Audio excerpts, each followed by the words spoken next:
L'actualité patrimoniale selon les GIRA. À quoi sert une assurance vie dans un patrimoine? Que se cache-t-il réellement derrière le placement préféré des Français, l'assurance vie? Un vulgaire produit d'épargne? Pas si sûr si l'on en croit les statistiques. Plus de 1700 milliards d'euros placés à ce jour sur ce type de produit. Il doit bien avoir une raison à ce succès, non? Alors, à quoi sert une assurance vie dans un patrimoine de particulier? C'est tout d'abord un excellent moyen de transmettre à ses proches. À son origine, le contrat d'assurance vie était exclusivement conçu pour transmettre un capital à ses proches. C'est l'épargnant qui désigne lui-même les bénéficiaires concernés à travers une clause bénéficiaire. De fil en aiguille, elle est aussi devenue un produit d'épargne tout en conservant de fortes prédispositions pour favoriser la transmission du capital, avec un abattement de 152 500 euros par personne sur le capital transmis en cas de décès et un barème forfaitaire au-delà. Tout ceci, quel que soit le lien de parenté entre le défunt et le bénéficiaire. Pour rappel, les droits de succession pour le concubin sont de 60%. Mais aussi une exonération totale des droits à payer pour les bénéficiaires sur les plus-values générées pour les versements effectués après les 70 ans de l'assuré. Et pour terminer, les capitaux de l'essai d'assurance vie n'intégrant pas la succession au moment du décès, il est alors possible de les débloquer sans attendre l'intervention d'un notaire. La récupération effective des fonds dépend du délai de traitement de l'assureur. Il échappe aux règles de rapport à la succession lors de la transmission. Ce sont autant d'arguments qui rendent alléchant l'assurance vie pour les personnes ayant un patrimoine important, les familles recomposées, les personnes n'ayant pas d'héritier, ou alors les personnes souhaitant privilégier une autre personne au moment de la succession que ses héritiers. C'est un excellent moyen pour se constituer un capital à faible coût fiscal. L'assurance vie possède une fiscalité dérogatoire de par son fondement.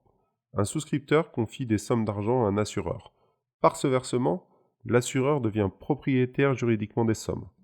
L'épargnant dispose uniquement d'une créance de restitution envers l'assureur.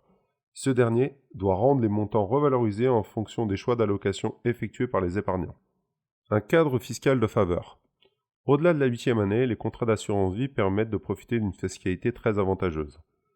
C'est ce qui alimente la rumeur selon laquelle les sommes sur un contrat d'assurance vie sont bloquées pendant 8 ans. Il n'en est absolument rien. Par contre, au-delà de la 8e année, l'épargnant bénéficie d'un abattement fiscal annuel de 4 600 euros pour un célibataire ou de 9 200 euros pour un couple marié sur les plus-values qui ont été rachetées.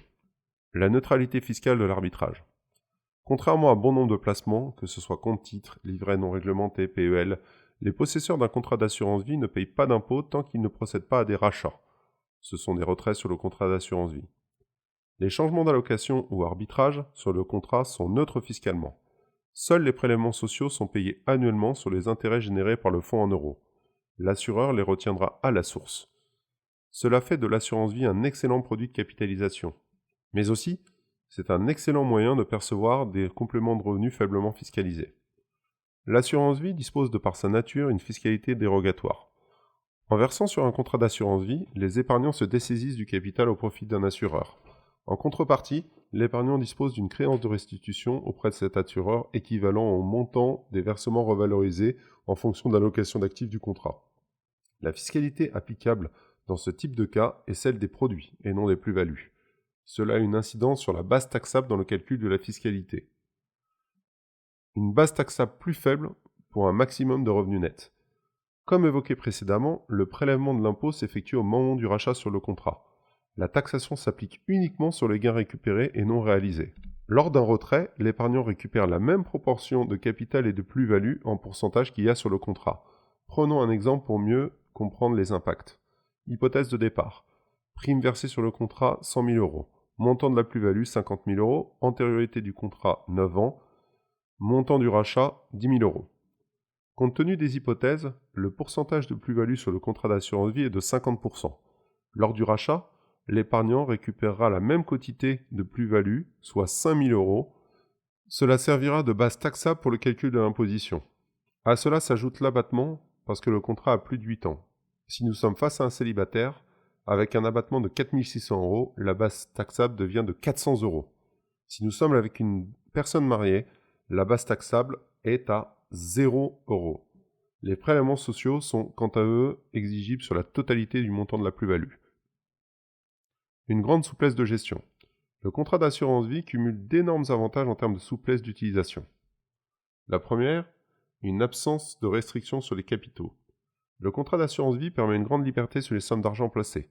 Dès la souscription du contrat, il est possible d'effectuer des retraits qui soient libres ou programmés. De la même manière, il est possible d'effectuer des versements complémentaires qui soient libres aussi ou programmés à tout moment. L'assureur impose en général un montant minimum sur le contrat sous peine de le clôturer totalement. De nombreux modes de gestion sont aussi disponibles. Un contrat d'assurance vie multi-support permet aux épargnants de choisir entre plusieurs modes de gestion, que ce soit la gestion libre, gestion pilotée, gestion conseillée ou gestion sous mandat. Chacun des modes correspondant à une typologie d'investisseur, l'avantage est qu'il est possible de passer d'un mode à l'autre sans clôturer le contrat. Une garantie des sommes constituées en cas de faillite du dépositaire. L'Europe a du bon.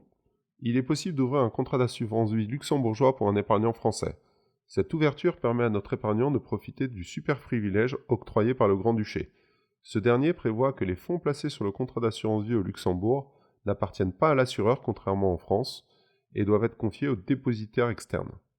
En cas de faillite de l'assureur, les sommes constituées sont restituées à 100% à l'épargnant, contrairement au système français qui profite d'un fonds de rétribution en cas de faillite d'un assureur.